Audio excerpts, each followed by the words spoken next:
Hello guys and welcome to the ProDota Cup by Smashcast TV, of course the American region sponsored by XBet.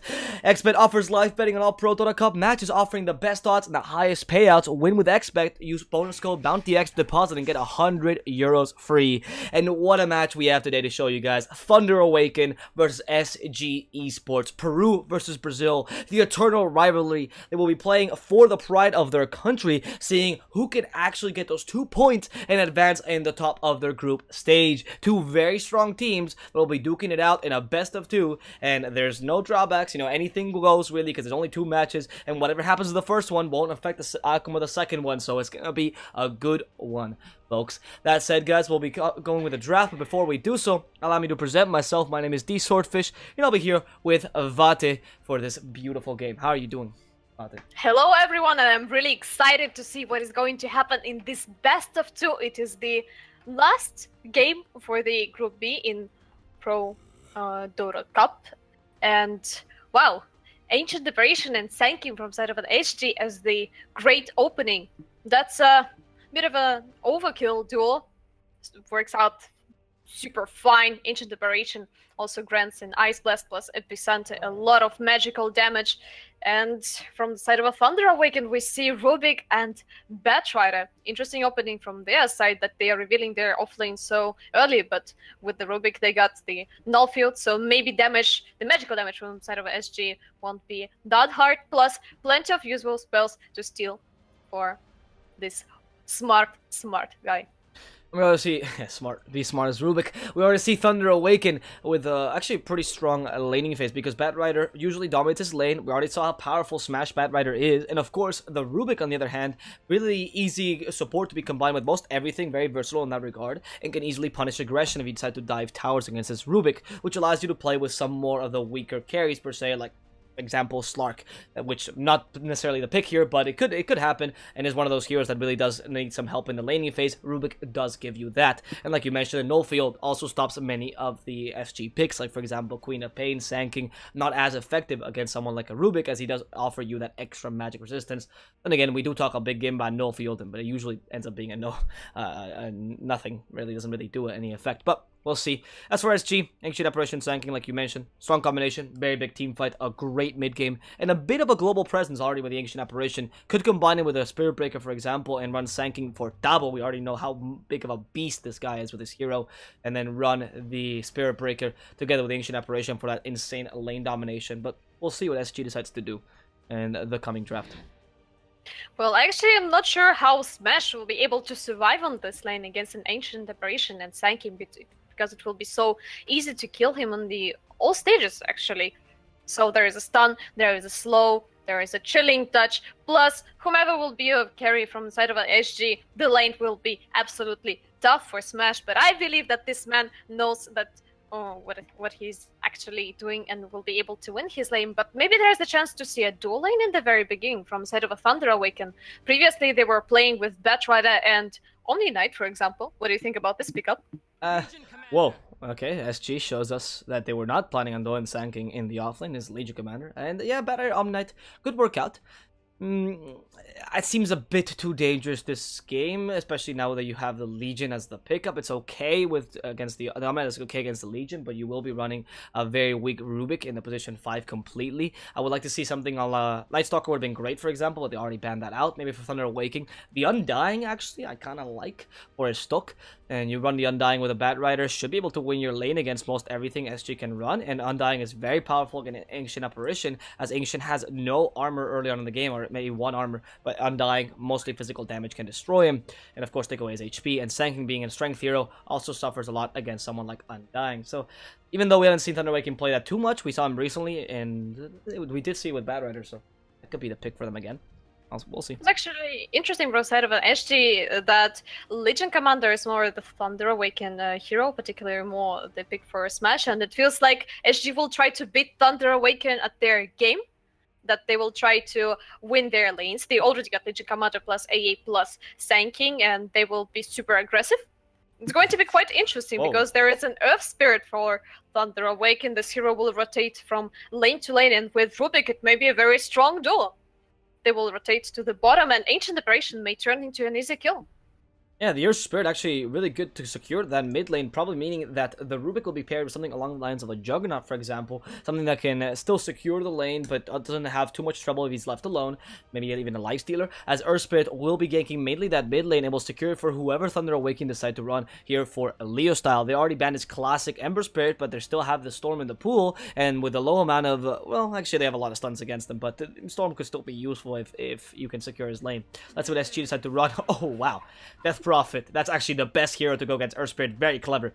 You say, okay, you want to win the mid lane? Sure. I'm going to suck the life out of you, literally. And if you just do run at me, I'm going to kill you whatever you have. Maybe forcing Thunder Awaken into a Quap pick or even a Lina in this middle lane.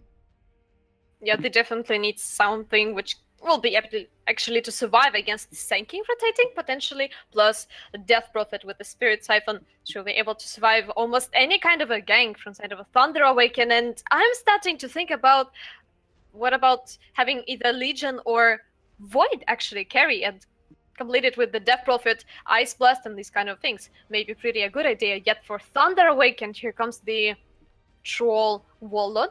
Question is it going to be a mid lane troll? Because we already saw, I think, a troll against TP in the mid lane. It wasn't Thunder Awaken, but yeah, we did see that. And it's not a bad matchup because of his range, like you mentioned. We'll see. Actually, with his final pick, I still believe the Quap is a pretty good pick here for Thunder Awaken to combine with the Troll Warlord. And you Leo style display a pretty decent Quap. That could be the pick here. It's still safer to put Troll in the safe lane. Troll and Rubik is quite good, and Troll is the hero that can be left alone in the lane as well. But it could be mid. You know what can be mid for Thunder Awaken? I just thought about the OD. OD can be a golden pick for Thunder Awaken with Troll, with save from the Legion command, and being banned out immediately. God damn it! Yeah, that Troll, that OD was a good pick. The stream. No, I mean, obviously they can't because delay, but obviously joke. But OD, yeah, it would have been a really good pick, like you mentioned. Troll, Earth Spirit plus OD is a great combination. Death Prophet, it does okay against OD, but not too much. Now you go back to the classic picks. I really think the Queen of Pain is the pick here. But Thunder Awaken, though, they have to ban a carry first. What would you ban here for SG? Really, what would you ban? Ursa has a possibility. You even actually Slark for HFNK, considering you're up against a Bad Red and Troll Warlord. Yep. Yeah. Being banned out immediately. Yeah, we're just the oracles today. Good job, good job. Well, we are predicting the picks, and bam, turns out they're bans. 20 seconds to go for Thunder Awaken, and either mid laner or carry position is vacant for them. They're taking a lot of time, maybe Ursa with Troll, but I'm not sure. That's not that decent of a pickup. Yet they will surprise us with something new, or it's going to be a casual, strong Fury woman. Yeah, there it is. Nah, it's going to be Queen of Pain, seductive succubus in the mid lane. Like I mentioned a lot, it's just the Queen of Pain is fantastic against Death Prophet, and well, not fantastic, but it's one of the few heroes that can actually win the lane against, or it's a safe pick, goes well with the early game lineup. It's just a secure when you don't have the amazing OD, which would have been the synergistic pick. Now, let's predict SG. As they're up against the Troll, they lost the Slark, which probably would have been a really good pick here. What other options do you have for King Art? I mean, sorry, for HFNK? Why not put actually a Legion commander against the Batrider? What do you think about this? Yeah, but the question still is what you deal with in the mid game, right? Like you still need a carry in the mid game. Maybe a Weaver if you want to run an aggressive tri lane, but it doesn't seem too strong here. A Razor is also a possibility. Yeah, Razor can be good, but I'm never mind. Razor he's banned, but I like Void. I like Void. Death Prophet Void is my favorite combination. And wow, Phantom Lance, a grumpy cat, the hero which is sometimes being forgotten, but he is still strong. Actually, I'm not gonna lie, that Phantom Lancer a pretty good pickup. We didn't really consider it because he's been a hero that's kind of in the metagame, but not entirely. He's on the verge of it. Lots of pros are seeing his use recently. But he's really good against Troll, who has a hard time clearing illusions, and in general, clearing anything. Queen of Pain does decently against Phantom Lancer, but once you go for the Diffusal Blade, Queen of Pain is going to have struggle trying to really kill you, because of course you'll take away her mana too quickly, and she can't blink away. And Bad Rider similarly does not really excel against Phantom Lancer, because the lasso is really hard when it has so many illusions, so he can evade you with a Doppelganger, especially with the Press the Attack to dispel it. You have to get a really hard lasso on this Phantom Lancer. Honestly, even though Thunder Awakens looked like a really good draft in the beginning, I gotta go for SG. That final pick of Phantom Lancer does it for me. Yeah, that actually seems quite interesting, and I'm thinking, maybe they will put an aggressive tri lane? Yet I'm thinking that Legion Commander may deal quite decently with the Batrider, so he got this Purge off. So he's one of these heroes who is not doing that great as perhaps Juggernaut or Slug, but still quite nice. And with the Phantom Lancer, we already saw this hero being played by Wheel, and amount of damage with KVH was dealing with his Lancers was absolutely insane. And now they got a lot of damage with the Ancient Apparition plus Sanking. Maybe a pretty tough lanes. But I guess it seems more of a classic. Tavo rotates to the top lane. It's going to be a tri-lane against Smash in the bottom lane. They will try to punish this Batrider. Game is promising to be interesting. I mean, that bottom lane is not bad if you'd run the Sanking, Ancient Apparition, Phantom Lance. We were concerned with how do they deal with the Batrider, but... yeah, but Batrider doesn't do too well against Phantom Lance to begin with, because the Spirit Lance can be quite an annoying spam. And Phantom Lance does have the Doppelganger, which is still a dispel, which is as good as Press the Attack, as it does have a lower cooldown if you get just 2 levels in it. And of course, you combine that with the Ancient Apparition and the Sanking to help you out. You should be okay against this Batrider, shouldn't suffer too much. However, Smash already starting with boots, and I don't know what this plan is. Maybe he wants to catch out someone in a bad position, or he's just... He will just try to cut the creep wave, I guess, and bring it to his tower, because literally he can't stand on the lane. But there is a stun, there is an Ancient Apparition with the Chilling Touch, plus last from Phantom Lance. I'm not sure if Smash really wants to show his face on this lane, and he sees everyone on the wall which he placed recently. Nah, time to retreat. I love this, actually, because you know... well, we both know, as casters, that Smash is there. But they knew that he was probably going to try to creep skipping, which is why they actually guessed the wrong trees. But it was the same idea, right? The same concept that we mentioned. Hide here till the creep lane comes in, try to do a creep skip and Smash. Afraid of having to do this a bit too early as to retire. Especially against an Ancient Apparition. Level 1 engagements are horrendous against this man, as the Chilling Touch is probably the strongest level 1 engagement ability in the game. Especially if you have more than 2 heroes together with you. That said, slight pause, and before we start the game... creeping up the emotion for us. Well, what's actually interesting that Earth Spirit with the Orb of Venom is already next to the Death Prophet. Most likely he won't be able to annoy DP that much, but at least slow her down and let Leo Style to get a better block on the mid lane will be pretty important, because Death Prophet maybe will have to last hit on the enemy high ground, and that puts her in a dangerous position. But Seatalk, he's a melee hero, and unfortunately hit with the Orb of Venom is not happening. But who's going to be more successful with the block? That's the question. And Leo Style is superior in that regard. That is true. Leo Style gets the upper hand slightly in this. Well, actually, they're pretty even, and now you also see 4DR. Or ADR rather, being able to stop or get a good creep, aggroing, so you can get the range creep off and get the creep balance in his favor, actually. That's pretty nice. Anyway. Let's actually take a look at the bottom lane. There's already 2-man rotation on the bottom, and Ancient Apparition was likely going to die here. Okay, with already 3 napalm stacks, really hard to run away. Rolling Boulder catches him, no need to waste a stone, and that's going to be a dead Ancient Apparition as they go on to HFNK. He still can level up that Doppelganger as he hasn't picked his level 1 skill just yet. They still have the Telekinesis, waiting for the Doppelganger, going to use it a bit too early, stuck in napalm. Can they dispel it in time? Yes, they will, and HFNK should be able to survive this. Rolling Boulder still available. Green now being attacked, and the Phantom Lancer will get that kill. HFNK going in the trees, and surviving just barely. Rolling Boulder will be blocked by the Ancient Apparition. Cat is not letting his carry die today, and Smash really low on health. Now HFNK finding its stock. He uses that Tango to survive, and he will get that kill, surviving on just 18 HP. HFNK surviving a huge assault by the guys of Thunder Awaken. 1 minute 30 seconds in the game, and there are already 4 kills happened on the map. Well, that's going to be a very tense game, I must admit. And that was really surprising that actually Tava managed to get a solo kill on that. Well, not a solo kill, I guess, with the Senki, because he left Ancient Apparition and Grumpy Cat alone against Smash on the top lane. Yeah, in the end... Yeah, they have to rotate a bit more, because they do have to get some kills in the top lane. Make sure that the Troll Wall has an easy time. After all, yeah, it's okay if Smash gets kills and harasses the Phantom Lancer, which you're looking for, but you do need to get much more farm for Van. He is the guy that's going to be winning you the game right now. And in fact, in the mid lane, we see Leo Style playing also aggressively against ADR. There is the Crypt Storm, not killing him off entirely. Leo Style still has the Shadow Strike onto ADR, and he can kill him off. One last hit will not do the trick just yet, as the Tango is healing her up enough. The last tick from the Shadow Strike won't finish her up, but the Rolling Boulder drive-by shooting, says S-Dog, as he smashes the poor Death Prophet into the ground. Now Boulder Smash onto King RD, stunning him for a bit too long. Tries to deny himself in the Ancients. Will he be able to last hit that? No, the Ancients deal way too much damage early on to be able to counter them. Very smart blink from Leo Style. Actually, he cut off the path to safety for ADR. Had to like force Death Prophet to take the long way for the enemy high ground, and bam, Z-Talk feels like this Earth Spirit guy is literally everywhere. He was on the bottom lane, bam, he is with the smoke on the mid lane, helping his Queen of Pain. Great rotations from the ES.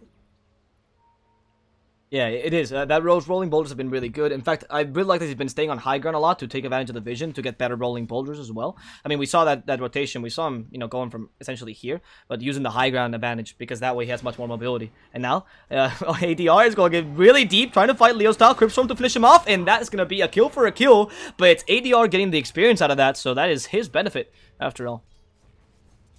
Well, that was a decent trade for a Death Prophet, even though she dove a little bit too deep, but there's so many things actually happening on the mid lane. Yeah. So many kills, and it's the aggressive playstyle, right? You are up against the Queen of Pain. You can't just dominate the lane against her because she is hard to fight against. So you decide to go much more aggressively, trying to punish her every time she uses her spells or her blink offensively. It is clever. After all, Death Prophet's mid game is going to be much better than Queen of Pain just because of her ridiculous exorcism. So you have to take advantage of that. Anyway, we see Mystical finds the Ancient Apparition. Look at this Rubik just flying on his stick. Trying to kill the Ancient, or at least just trying to harass him a bit with a haste. Not doing actually anything here, as King GRD is too dangerous for this Rubik to fight against. The double stun can be easily triggered. What's very interesting, take a look at the Phantom Lancer. He hopes to get a Boots of Travel with the power threads already. No, he changes his mind. He already got PT power threads, so BRTs is just a dream. And Z-Talk is already standing in a position on the mid lane. Probably they were trying to jump on a Death Prophet, but he got 3 points in the Spirit Siphon, and there is already a TP from Sanking plus Ancient Apparition. They will try to fight back, and Leo Style can't really jump in. He is only on half of his HP, and while Death Prophet got the spell to actually heal himself. Spirit Siphon in 3, that's a lot. Yeah, in the bottom lane, actually, HFNK is smashed by attacking him. There's a Spirit Lance. There seems to be a lot of harassment. HFNK playing really dangerously. Telekinesis, no, they're going to go on to Mystical. There's the first stun. The Spirit Lance not yet available. Already uses that Dispel, but it's enough to actually kill off the Rubik. And now Smash can fight this, but without his support, and of course his Firefly, they decide to go back to his base. That's a kill onto the Rubik. Phantom Lance is not that vulnerable on the lane though with his doppelganger. Yeah, that's pretty neat, and he got 3 points in the Spirit Lance, so that's considerable amount of damage I must admit. So guys from Thunder Awaken don't really want to go on the bottom lane anymore, and they prefer to secure farm on the style. But look at this, he's dropping fairly low on the HP, and there is no one sustain for him. Time to use the Shrine, I guess, but there is a 3-man rotation from Thunder Awaken. Rubik already moves into the mid lane, but we already saw what the Prophet is capable of, and he actually saves one point, exorcism up.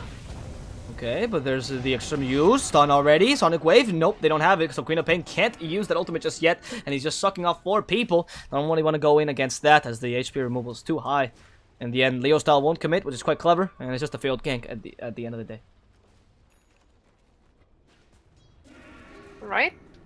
Things are getting more tense. Meanwhile, on the bottom lane, Smash is dealing solo with the Ancient Apparition, while HFNK was running around the mid lane. Exorcism is still up. Probably they want to take it here one on the mid lane with the Invis Sanking. First, try to get a kill on the Leo Style. Okay, Leo Style smells this though. ADR wouldn't just walk up to you if there wasn't someone around. However, he doesn't entirely know it's an Invis rune. But Leo Style won't let himself be taken for a fool. In fact, he's just going to play a bit aggressively, putting a bit of pressure onto ADR, forcing him away so he can't just go in against him, but still not committing too much to this kill. And we are seeing a bit of pressure as well in the top lane, where Tabo has finally been forced out of lane And looking at the farm, actually, Ban doing really well, been left alone in this top lane, but the same as Phantom Lancer, who's been fighting against Smash, constantly harassing him. And actually, Smash has been losing the lane compared to the Legion Commander, not doing as well. Seems like Phantom Lance is having a good time, but there's already rotation from Rubik, plus the TP from Zito, and most likely it's a dead Grumpy Cat. He's dodging the stun, he's trying to run away, yet the rolling boulder being missed. They keep on chasing him. 80 seconds to the doppelganger. I'm not sure if he will be able to survive this actually. Plenty of stacks of napalm. Well, there is no hope. But Smash got no lace, so they can't really... There is some hope. The hope is to counterattack. It's Smash actually the target of aggression. He's gonna go down. That boulder smash not too successful. Now the objective is Rubik, and they're gonna dive this tower. No, HFNK doesn't want to lose his life. Spirit Lance committed, and this Rubik will also go down. A double kill for the Brazilian team as his stock tries to get that kill onto Cat. Not gonna have too much success just yet. With the help of Van, maybe it's a bit easier, and he's gonna trigger the cold feet. Doesn't really matter, as Van will get the kill onto the Ancient Apparition, and his next objective is this Sanking. No TP on King GRD, and he might even get the courier. Courier actually sees him as Stock coming into this. They use the courier for vision, so he can't run away. In comes Leo style with a rolling boulder, and this Sanking will be squashed down to the ground. Well, we expected a kill on the Phantom Lancer, but that was actually surprising that HFNK survived for so long and managed to get a kill on Rubik. It survived after that and ran away. Wow. Yeah. Phantom Lancer is a pretty interesting hero. No, okay. Yeah, and disgusting also in the same time. Meanwhile, on the top lane, tier 1 is falling. It's going to be a first tower for ASG. Access team is still up. Death Prophet is already a level 7. Pretty the same amount of farm as the Leo style dice, so these two mid laners are doing quite even. Okay, Phantom Lancer takes to the mid lane. No fun times for Leo style anymore. No. This guy's a huge lane dominator. And now something else that we haven't really remarked, but HFNK excels at these kind of heroes. Not particularly known for his Phantom Lancer exactly, but he is one of those guys that likes those carries, that has, you know, a bit of lane domination, and then a great dispel or escape mechanisms, because he likes going in really deep, but always measuring his team fights, as you can see when he plays Slark, right? He does excel at those kind of heroes. I mean, even Luna to some degree is that kind of hero because of her movement speed, so it's one of those heroes that he's really comfortable in. And you can see it this game, as he's going really deep, never getting punished, and also putting a lot of pressure in the lanes whenever he has free time. Yep. And meanwhile, Smash found Cat, but Dava has already got his duel. Probably Smash will try to go for a kill on the Ancient Apparition. He doesn't see Legion Commander yet. Here comes the Chilling Touch and the easy damage. It feels like for Legion Commander, they keep on fighting. Most likely Cat will go down here. Z-Talk clubbing him to death. Trying to run away from HFNK, but there is no survival. It feels like, I guess, this Phantom Lancer, he keeps on clubbing him, and -2 plus damage. Meanwhile, Death Prophet. Oh, going on to Van, this Troll Warlord really slow, thanks to the Spirit Lance ban. Why'd you walk around here? And the Burrs like to punish him. They ensure that they get this kill onto the enemy carry. Thunder Awaken are just losing people left and right against SG. Really losing against this really aggressive lineup. Let's see if Mystical will be the next death, or if they can actually kill HFNK. That's the objective. Queen of Pink comes in against ADR. They already telekinesis HFNK. Two team fights happening at the same time, but Leostal is coming into ADR. However, ADR not just dead. There's the Fade Bolt to finish him off. HFNK dispels all his sticky napalm stacks. The Cold Feed won't do much. The duel is available, but they can't really use it here. HFNK might just die as Leostal gets that final hit. Or no, actually, it's Smash gets the final hit. And a bit of gold for this guy as he gets the mega kill streak. Talo, meanwhile, can still dispel those sticky napalm if he wants to do so with the press the attack. The objective is Cat. They want to melt this ice cream, and Cat alone in this lane doesn't have enough HP to survive the amazing amount of damage the Queen of Pain can put out. Estok, though, in a dangerous position, will survive just barely, using the urn to heal back up. That's why they need the kill on the Ancient Apparition. However, in comes the TP. ADR not gonna let Estok leave without a fight. And the Boulder Smash pushes him away, but in the end, that was the wrong play, as the duel ends up getting the kill. Adds more damage for Legion Commander. Well, actually, he healed the siege creep to get more damage on the tower. Wow, Dava, what a player! They really want this tier 1, and wow, this game actually Sankey. Do you really want to stand this? Smash, Coin there, Leo style jumps in. Well, I think that JRD is dead there. Yep. Getting punished. I mean, you're out of position. You're playing against a Peruvian team, which likes being aggressive. You're out of position. They're definitely gonna harass you. I mean, in general, South American teams, but specifically Thunder Awaken, known for their aggressive style of play. And now looking at the net worth a bit, we'll see that Phantom Lancer is leading that chart by quite a lot. 1,000 difference between him and the Queen of Pain. But the Troll Warlord and Queen of Pain are keeping up with the Leech Commander. It's actually a Death Prophet is really falling behind in terms of gold. And she doesn't have the best recovery mechanisms just yet. What's really surprising, this game is a pure bloodbath, I must admit. There is Doppelganger being used. Leo style doesn't have a Sonic Wave, so most likely Phantom Lancer is completely fine. There are 4 men from side of a Thunder Awaken, and SG really needs reinforcements here. As the Burrow Strike stops her Spirit, they go on to HFNK, and the Doppelganger will trick them all. Which one's the real one? They can't right guess. Oh, they actually did guess. That was a fantastic one. As HFNK goes down to the Troll Warlord's damage. The Ice Blast comes a bit too late. Might just kill his stock, though. It's already off him, and the Rolling Boulder... Oh, no, I never hit him. Never mind. Oh, the Rolling Boulder won't save him from the duel, but will give him a lot of distance. Will the duel complete in time? Yes, it will, as they actually also kill ADR in the backlines. Now, Tabo, the next objective, Shadow Strike. Does he have press the attack to dispel this? Oh, the stun before he can actually use it. Press the attack, a bit too late. Second stun. They have the Whirling Axes. No, they don't just yet. And Cat just comes from behind saying, hey guys, I'll die for my carry. It's fine. And he actually might survive. No, Telekinesis brings him back. And again, the Ice Cream Cone will melt for Thunder Awaken. That's such a pure bloodbath. Oh my god, I actually can't believe this. Almost 30 kills on minute 13, and you were speaking about the aggression from like Peruvian teams, but wow, they're diving tier 2s on minute 13. What is going on in this game? These guys, both teams actually really want this win, and they're not only fighting for themselves in the ProDota Cup to secure the place, they're actually fighting for the pride of their country. Yeah, exactly. Otherwise, they don't get to go back to their country, right? Like, they're actually playing in the gaming house, and their passport gets revoked if they lose this game. So it's very important for them to win. Now, but in all seriousness, talking about the bloodbath that's happening, this is very typical of South American Dota in general. You can also see in SEA. And Thunder Awaken does benefit slightly from this, though SG doesn't have a similar draft.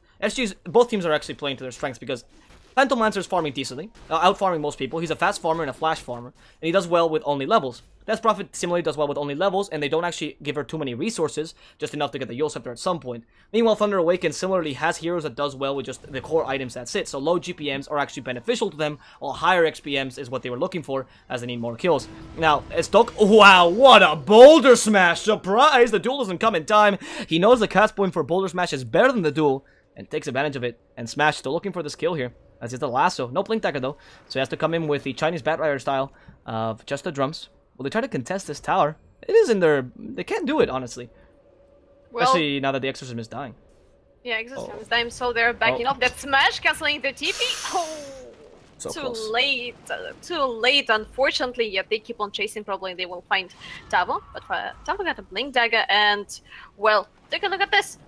HFNK with the Boots of Travel already on the top lane, putting pressure on the tier 2. Time to choose for Thunder Awaken. Do they really want to defend their tier 2 on the top lane or take tier 1 on the bottom? But if to speak about like who's benefiting from this team fights more, you're forgetting one important thing, that actually from side of an SG there is one hero who is benefiting from duels. In particular, there is a Legion Commander, at least, yeah, and he's keep on stacking up duel damage. And that's pretty important, in my opinion. If there was some kind of a silencer in one of the teams, like, these bloodbaths would have been also very cool for them.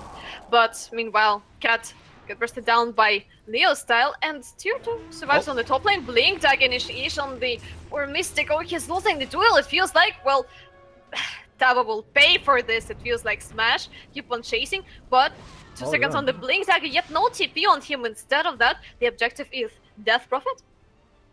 Very clever. You don't want to stop the Legion Commander just yet. You want to stop the Death Prophet from having impact early in the game. And you stun her out.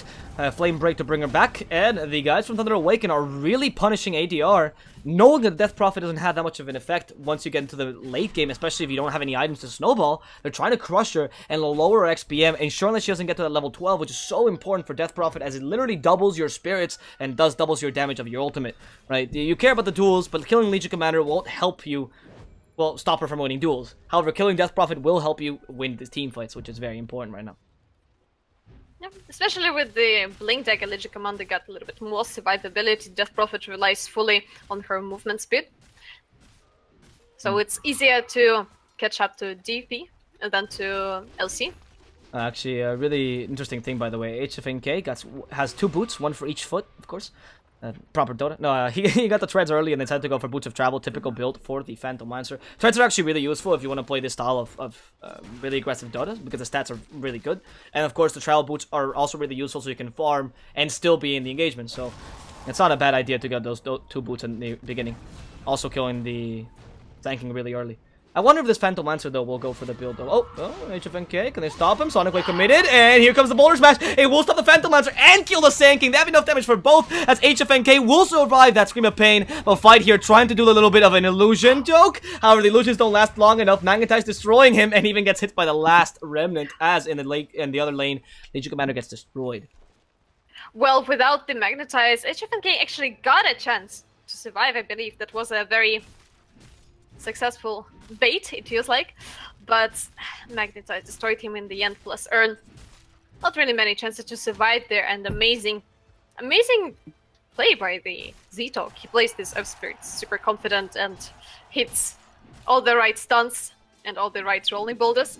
And what's interesting, he's going for Blink Dagger to probably position himself in the fight, plus move a little bit faster, because he really needs to catch up to Queen of Pain with his own Blink Dagger. Blink Dagger with his own Blink. But what's interesting, there's a Hand of Midas on Queen of Pain.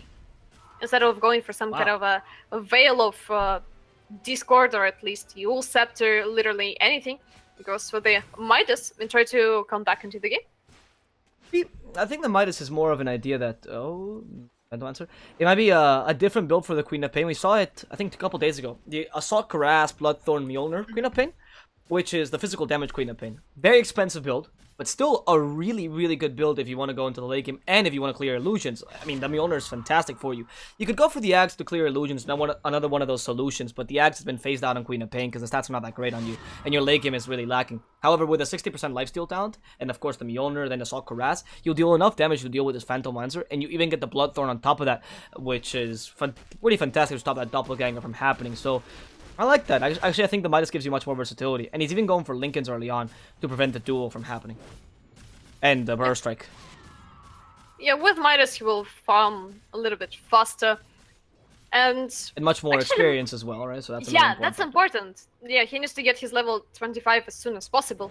It grants him such a great sustain, more than any kind of item. It feels like even BKB is probably not that effective as a level 25 talent on the Queen of Pain. And with the Midas, he will get his Lincoln Sphere fairly fast, so Tava is not a threat for him anymore, yet still have to deal with the silence from the Death Prophet.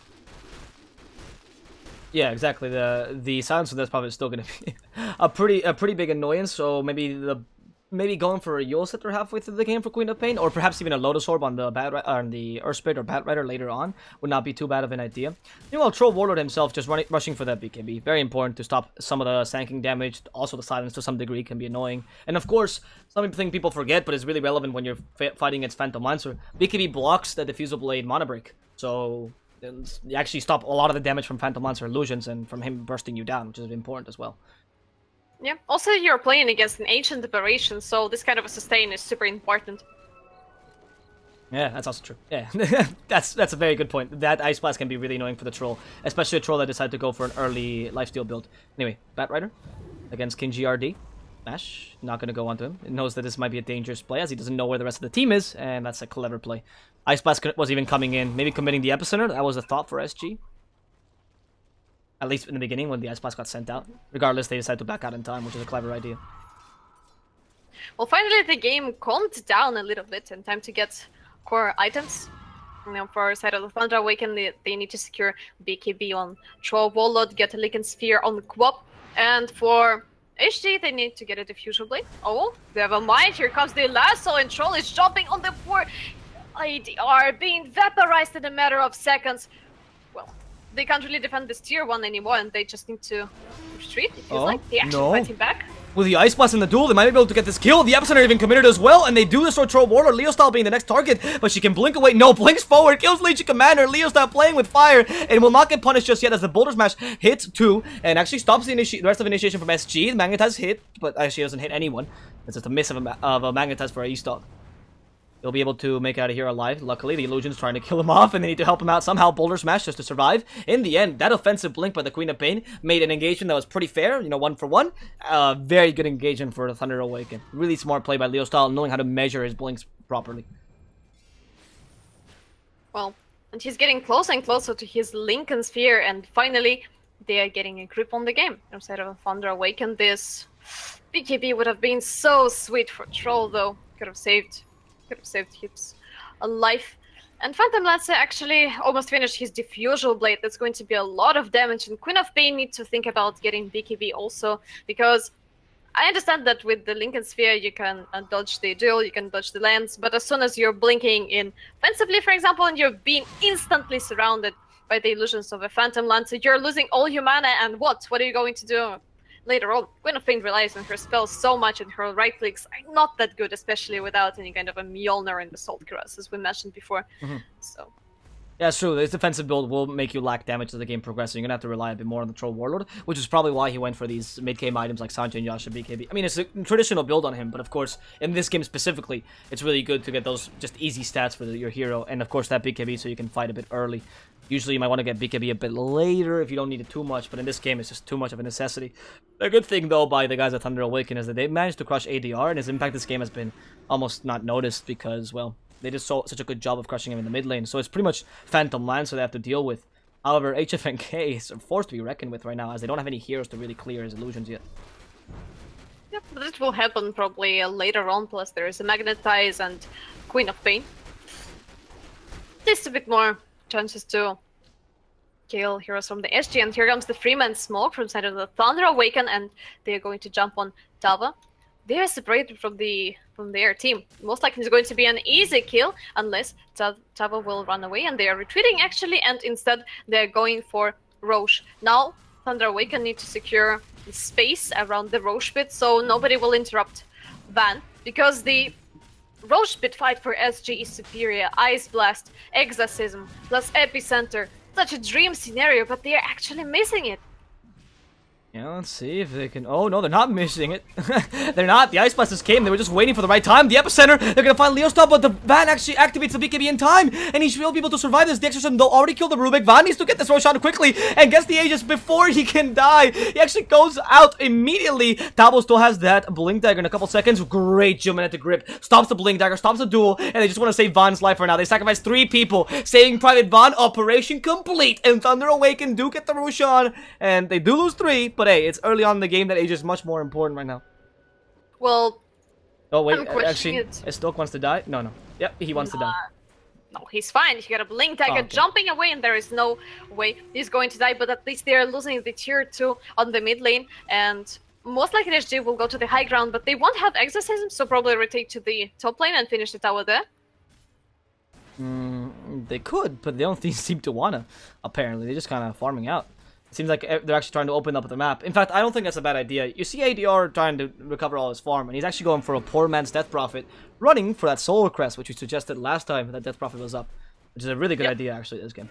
Because you're dealing with Troll Warlord, that being your main threat, and the guy who deals the most damage. Queen of Pain is going for a physical damage build, so Solar Crest will be amazing against both these heroes.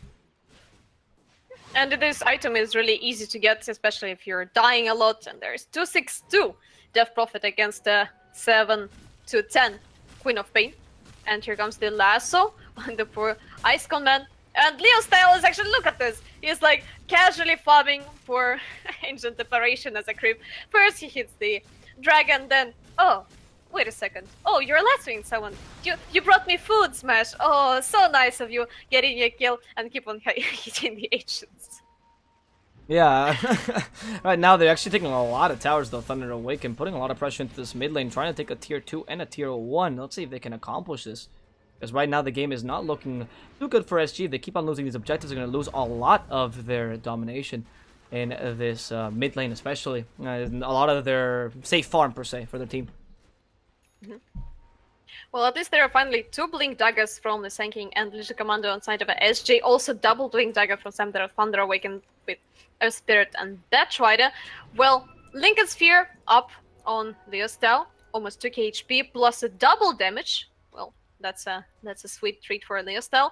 But Exorcism is already up, so SG rotating to the top lane. Will take tier 2 here for sure, and I think Thunder Awaken, all he can do really is defend their high ground. Yeah, Thunder Awaken are kind of afraid of Phantom Lancer right now. I mean, they've been taking a couple towers, but they can't put that much pressure, and notice the difference between the objective taken, right? SG, they theoretically have the draft that's worse at pushing compared to a Troll Warlord, but with the Phantom Lancer, they're just doing so much work. And he's finally going for that Aghanims build after getting the Manta style and Diffusal Blades. So first traditional Phantom Lancer, now you get that super valuable item in the Ags. And it's going to become a very, very powerful here. Did not go for the 15% cooldown reduction, but still values the Ags above other items, which makes sense. And now, Van, is he going for a hunt here? What is he? Okay, Van just wants to go into this tower. That's the objective. That's actually pretty interesting. I think he took his stats to survive against this, you know, a lot of a side damage from the side of the Thunder Awaken. There is already a Sonic Wave, plus Magnetize, and all the other things. Even though you got a cooldown reduction, it's more important to secure your survivability there, I guess. And he gets more survivability not with the doppelganger, but with the actually having more HP itself. Of course, yeah. So that's the best way to do it, right? And the Aghanims also gives you a lot of those good stats in terms of HP and survivability. And you might even want to go for hard because your damage is just so good with the Spirit Lance himself. Now let's see what they decide to do here in the top lane. Oh, Leo style. First right, the duel might come out, and they do find Leo style. That's a fantastic kill for them. 70 seconds without him, and Dabo getting a couple more victories, showing off that Arcana. Only 28 victories to his name. And meanwhile, Smash in the bottom lane is being just smashed to oblivion, literally, as he tries to survive this, uses the Boulder Smash pretty good. They actually find the Phantom Lancer in a bad position. HFNK, can they punish this at all? The Doppelganger stolen by Rubik, but does absolutely nothing as they actually tricks them with the illusions. And he will survive by a great, great illusion trick. Well, Exorcism is up and Queen of Pain is dead for 40. Maybe something to go to high ground for HG, but I guess they're really, really scared now. And they will keep on split pushing, 4 men on the top lane and Grumpy Cat on the bottom lane. And actually, he got his Manta style and now he's going to get his Blink. Well, that's an interesting choice from the Phantom Lance, I must admit. Yeah, I mean, no, Blink is one of those things that once you... He's not going to go for Magnums right yet. It's one of those things that you decide to go for if you think that the game needs it, or maybe in the late game, similar to Juggernaut. Like, it's not an item you love and you don't really need it as a core, but pretty useful as the game progresses, especially against a Troll Warrior, for example, so you can surround him with illusions and force him into a bad position, because Troll, like I said, can't clear illusions. And the fact that they can't clear illusions means if you create him so quickly, the Phantom Lancer can just decimate any of your cores. And right now, since he's the main hero in terms of damage, you really need that to happen. Yep. Plus with the Blink Dagger and Doppelganger, he got 1 additional second to retreat from the fight efficiently. Plus split pushing is actually pretty nice. He can chill somewhere in the trees waiting for the kill on something like a Bat Rider, for example, who won't have any kind of an escape. He doesn't have a BKB, doesn't have a Force Staff. So most likely he will go down to Phantom Lancer or whomever, except for probably Troll, and Queen of Pain will appear on the lane. We'll see.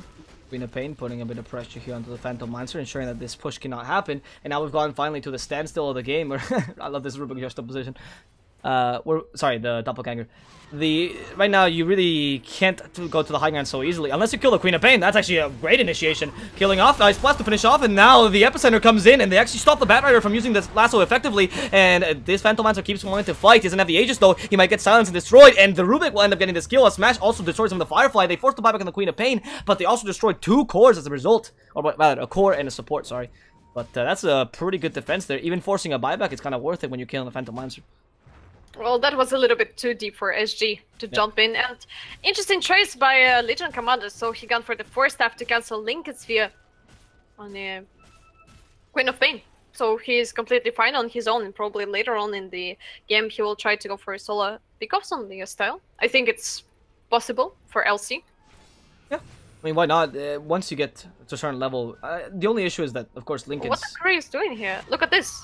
There's a... Oh! Courier goes for a mission. Oh, scouting mission. Gem? Is he? No way. No way, it's gonna work. Dun, dun, dun. Courier mission. The Flying God. I mean, Thunder Awaken didn't notice the gem at all. Look at this. Wow, they actually recovered the gem, and the applause has come out. This Courier succeeded in his mission, but the Legion Commander is gonna pay for such a sinful play. Either way, that Losing was a his really life good on gem. the gate. Oh, meanwhile, there is a Sanking getting his gem. Now, finally, it's in safety. You can defend your high ground all you want, and now they will get rid of the wards in their jungle, probably. One? No? Nah, he's taking the wrong path. Right. Well, 43 seconds without a Legion, but I'm not really sure if they really need him. So they got plenty of spells to clear the Creep Wave plus the Ice Blast.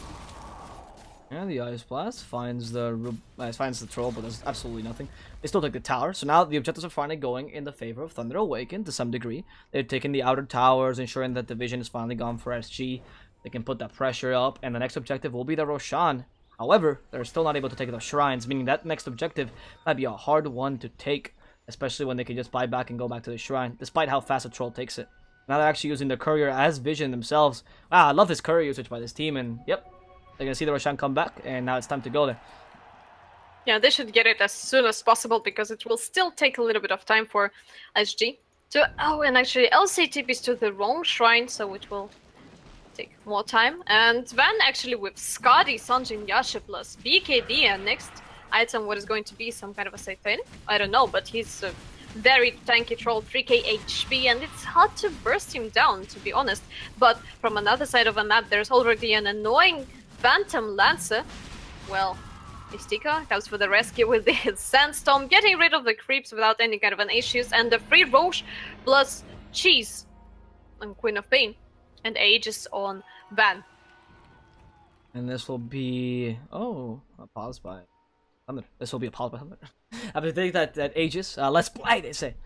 Anyway, after they take that Aegis, it's time to start getting a team fight, I think. No way. Okay, guys, come up with the same excuse at the very least, guys. You can't make up a bunch of excuses. It's fine. This time we have a problem. Yeah, they're not making up their mind. It's okay. These teams have banter between them. They played a long time. They know they're rivals, and it's just a small pause. There's no tactical to this, theoretically. There's a smoke, though, which you haven't seen. Now let's see.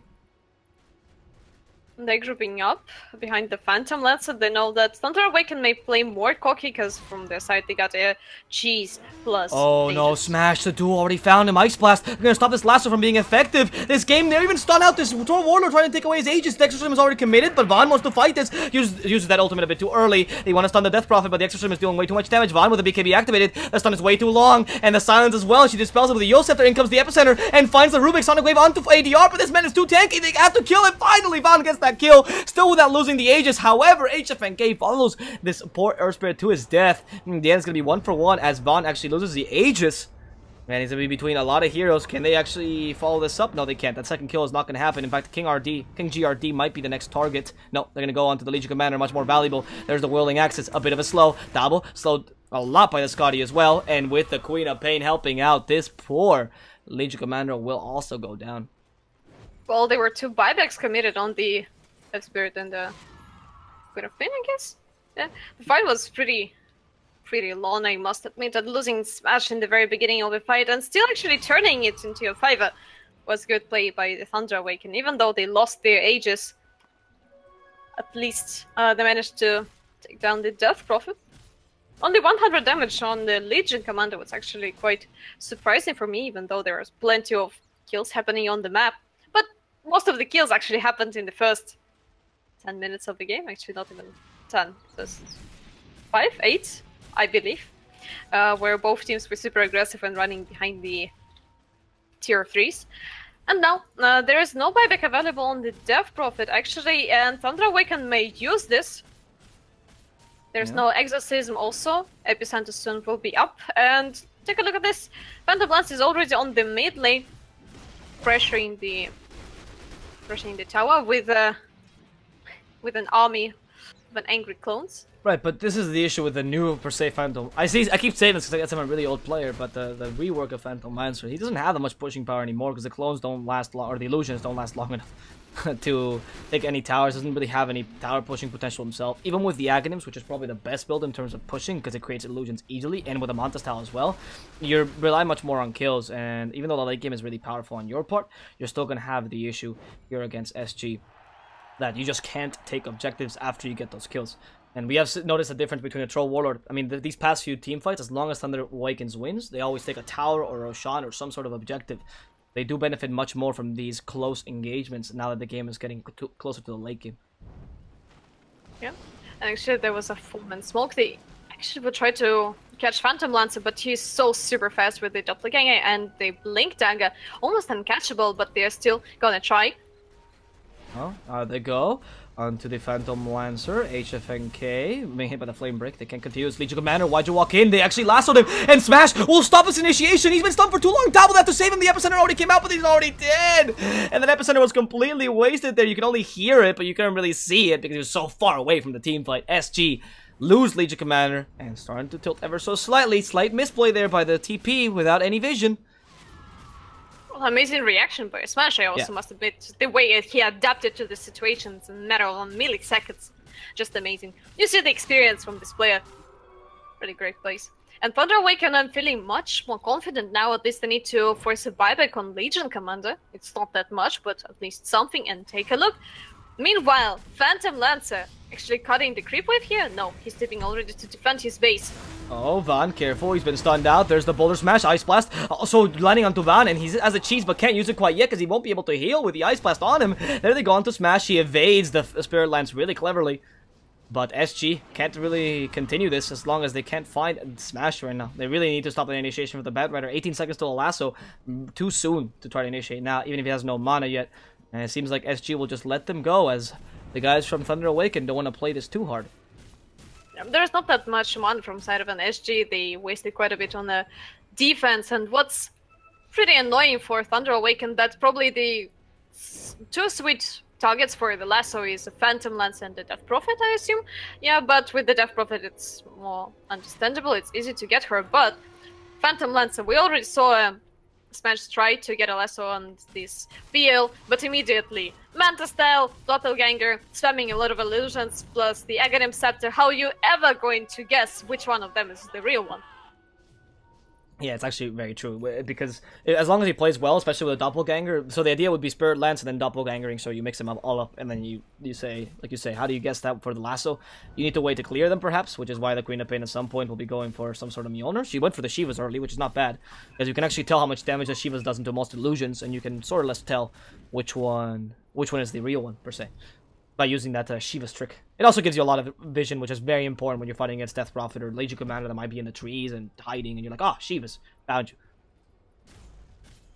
Oh, here comes the scan from the side of an SG, and now they know that someone is going on the hunt for them. PL sending out illusions, but with these changes on illusions, actually, they deal almost no damage. Not that much, at least as in the previous patches. And Style as a clear crew, getting rid of illusions. Well, these illusions from Mantis were actually quite tanky. And take a look at this. Thunder Awaken are either leaving one of the calls alone and the rest of the team is moving as free. Oh, HFNK, they find the real one. This is easy lasso. Now can they finish him off? The Battle Trend is committed. The Boulder Smash as well, but they want to save him. All the BKBs, they want to kill this Grumpy Cat, but they don't have enough damage just yet. HFNK will survive. The Ice Blast, the counter initiation. ADR uses his ultimate, and Van already been hit by the Ice Blast. There's the duel as well. Maybe they can counter kill him, but they already destroyed the Legion Commander. Extra damage for Van as he proceeds to run away from this epicenter. King RD will be able to destroy his Earth Spirit, and in the end, we see a Queen of Pain alone, killing off an Ancient Apparition, but she's been silenced. They're gonna take away all her mana, and this Queen of Pain will not have enough to the blink. Actually, won't even have time to use it anyway. In the end, Thunder Awaken lose 2 for 2, but in the end, they don't get the kill onto Phantom Lancer. And this is the time for SG to punish, as the Queen of Pain has no buyback.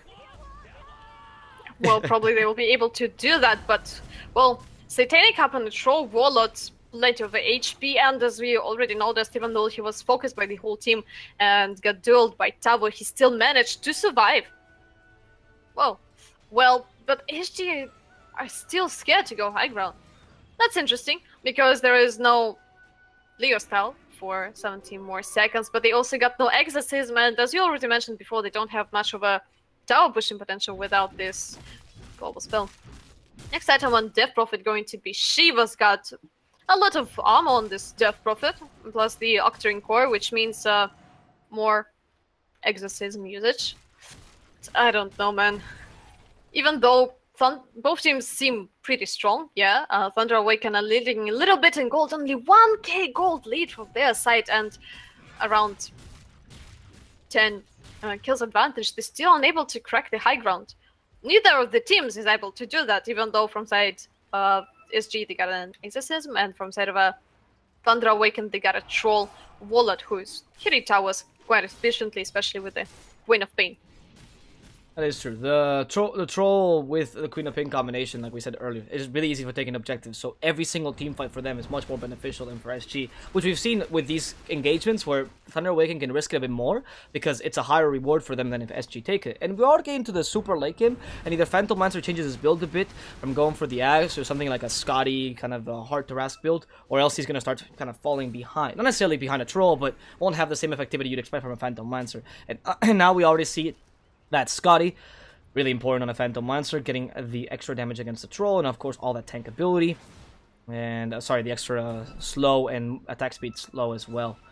Now, let's see if they can take the Roshan, or in fact they're going to go for a kill. Flame Break misses, Smash, won't find anyone. In the end, the whole team for Thunder Awaken is here. The Peruvians are on the prowl, and they find anyone, they won't. No smoke up either, so that's why. Very easy to see. Oh, double damage rune there. Sweet one for whomever will get it. Actually, double goes for it. The Lasso finds the Legion Commander. She has a duel, but the Epicenter comes out, but they actually stun everyone. Legion Commander's dead already. There's no duel yet. And with this, Ban might be able to get another kill, maybe on ADR. There's a buyback from Legion Commander. She can TP to the Shrine. That's very important as Ban gets slowed down. Yo's Scepter to break him down. The Ice Blast will hit him, and they want to commit to him. Ban cannot use the Satanic right now as he can't heal whatsoever. He's been silenced and destroyed by the Phantom Lancer. Pummeled to death. 100 seconds of this Troll Warlord. Will he TP back with a buyback? He won't for now. They're just going to lose their whole team. Boulder Smash trying to stop this attack onto the Queen of Pain. She'll survive just barely. The Earth Spirit might have to sacrifice himself, not with a TP and rolling Boulder combination, but it did lose 3, and that means a Roshan for SG. Well, actually what's really surprising that the BL is a one-man army. And what's really sad for Thunder Awaken, they can't really deal with all these illusions, so they gotta clear from the Queen of Pain, obviously, but one-on-one, as soon as Troll losing his BKB, what can he do against this Diffusal Blade? Plus, he got a Satanic. Yeah, great choice, but only when you got a BKB on, because when you get a Ice Blast on you, you can't really regen from that. And that's very sad news for Thunder Awaken. Yeah, I mean, that Ice Blast has been really relevant as the game progresses. I would like to see an Aghanims, honestly, on the Ancient Apparition. He's gone for more utility. I think Kat could have just gone a bit greedy and played for the Axe, because that Satanic is a very, very pivotal point of the Troll Warlord, as he got it relatively early, went for a build that included that heal for a reason, and he can't really use it as long as the Ice Blast is on you. As we saw that team fight, he might have been able to regen as long as he was able to use it, but the Ice Blast is crushing him. Even with just 13 seconds, they actually have enough time to kill him off. And now the Exorcism comes out. They want to force the buyback. 18 seconds till the Troll Warlord comes back in. It's gonna be a bad buyback to force, actually. So Thunder Awaken says, nah, we're gonna wait, we're gonna be patient, take our racks if you will, but we will not yield. We will not let our Troll waste his buyback. Actually, with the duel onto the Rubik, that's going to be a bit harder. They might win the duel, though. Burst Strike! Oh, the Rubik will survive this, and in the end, the Legion Commander will lose her Aegis. Now the Lasso does something against this Death Prophet. He keeps her in place, and the Troll Warlord comes in and destroys her with his axes, flying axes around. They destroy the Ancient Apparition as well, and Tabo gets annihilated by the Troll's damage. Way too much damage on this team for the Thunder Awaken. They destroy everyone in SG. They're falling like flies, and the guys in SG can't get this high ground push to work. They do take the 2 melee racks, but at the expense of 3 heroes.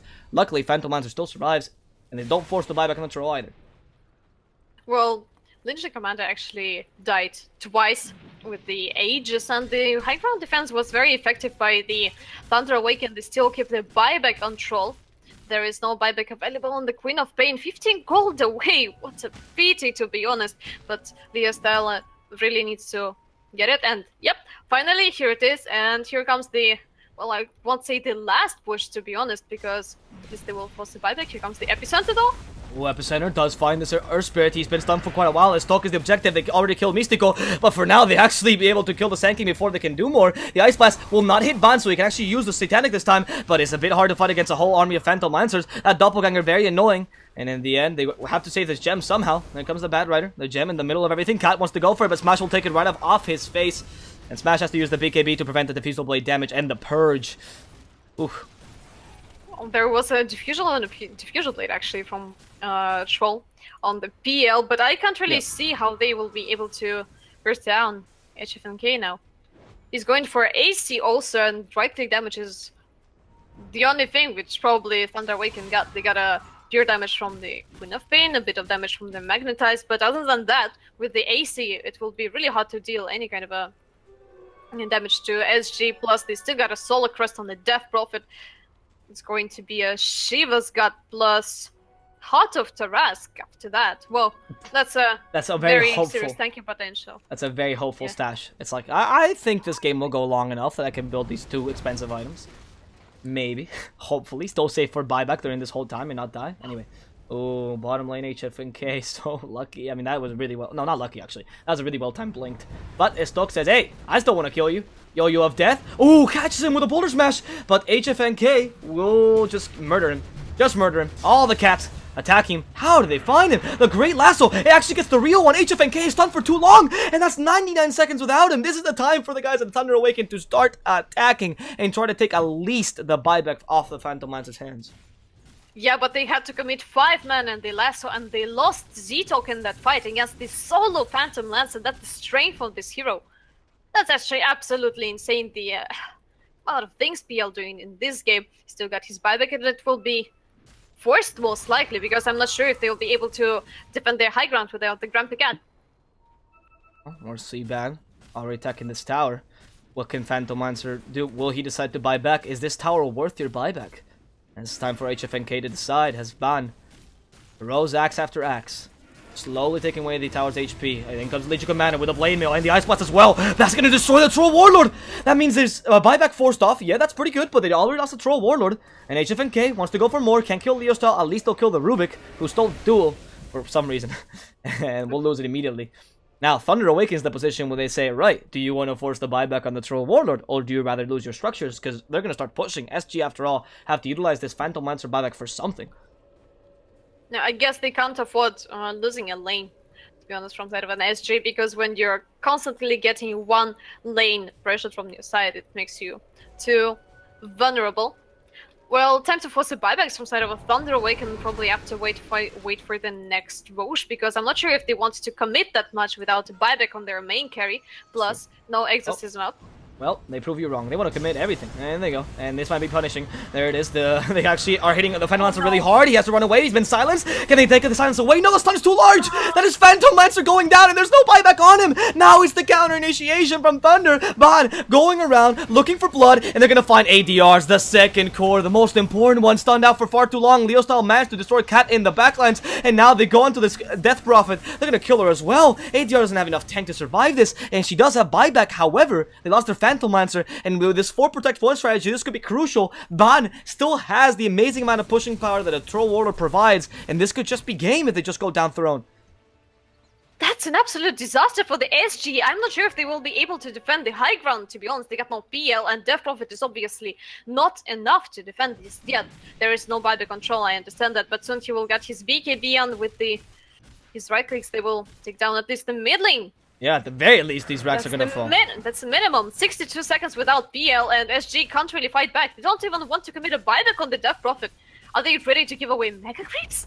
And maybe, yeah, they do go for Mega Cube Smash. He's trying to divide and conquer. This is pretty smart, even though he's a bad rider and can't really do much damage. But hey, he's trying anyway. There's the duel. It might work this time again, but oh, they save him with the Earth Spirit Eggs! They just saved the Troll Warlord. Stock winning it for his team, but he will lose too. However, Smash, it's been Yule Scepter. Ban comes in. The objective is the Death Prophet. They want to force his buyback again. Sonic Wave hits her, but doesn't actually do enough damage. ADR is way too tanky right now. With only 2 cores, they don't have enough damage. Troll Warlord hitting as much as he can, but the Octarine core is healing her too much. And the Troll Warlord will go down. SG managed to defend this team, these racks once again, utilizing ADR to his maximum potential, and another great duel by Tavo. I mean, great initiation by Earth Spirit, but there's only so much you can do to save your troll if he wants to commit suicide.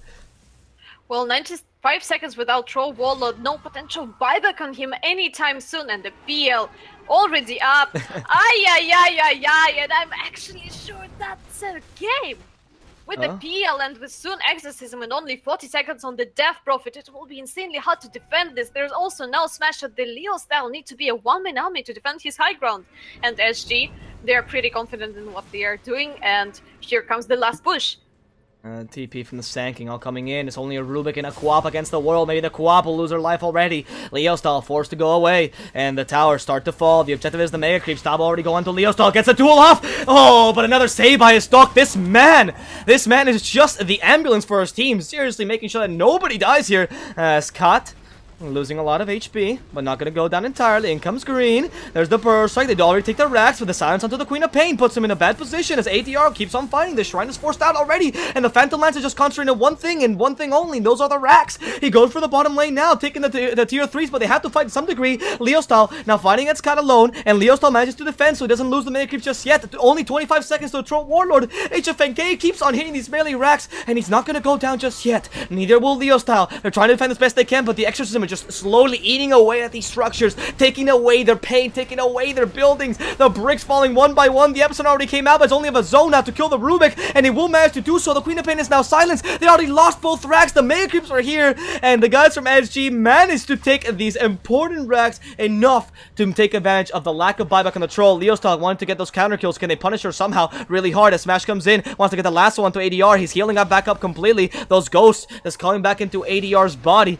However, with the lasso, this is almost a guaranteed kill. They're gonna find this Death Prophet stunned out for a really long time, put her up in the high ground in a really bad position. Rolling boulder. Where's the boulder smash? Great silence. And ADR is healing for quite a while, but with a whole team behind you, there's no way you can survive this huge orgy. Actually, maybe Death Prophet might survive. Because a stun though, boulder smash, and as well the damage from Leo Style is enough to annihilate this hero. No buyback on her, but you're fighting against Mega Creeps. Very hard for Thunder Awaken to come back into this match right now. He still tried. He bought so much time for his team to push out lanes, and question is how Thunder Awaken going to defend this Mega Creeps, because there is already a Freeman rotation and Van is without buyback. He cannot afford himself to die here.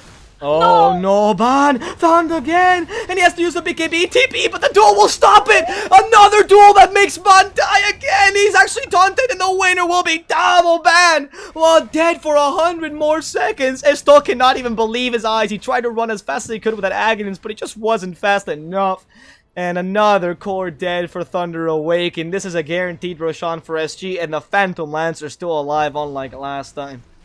Well, if they will go for the Roshan, that's some time for Thunder Awaken to actually rehabilitate in the game. Smash is already up with the Flaming Lasso. Yeah, Smash coming in. The Shiva's activated. Stalk. He's going to be frozen solid. There's no way you can go. Little Earth Spirit. You'll scepter him up to ensure this kill happens for sure. And that's it.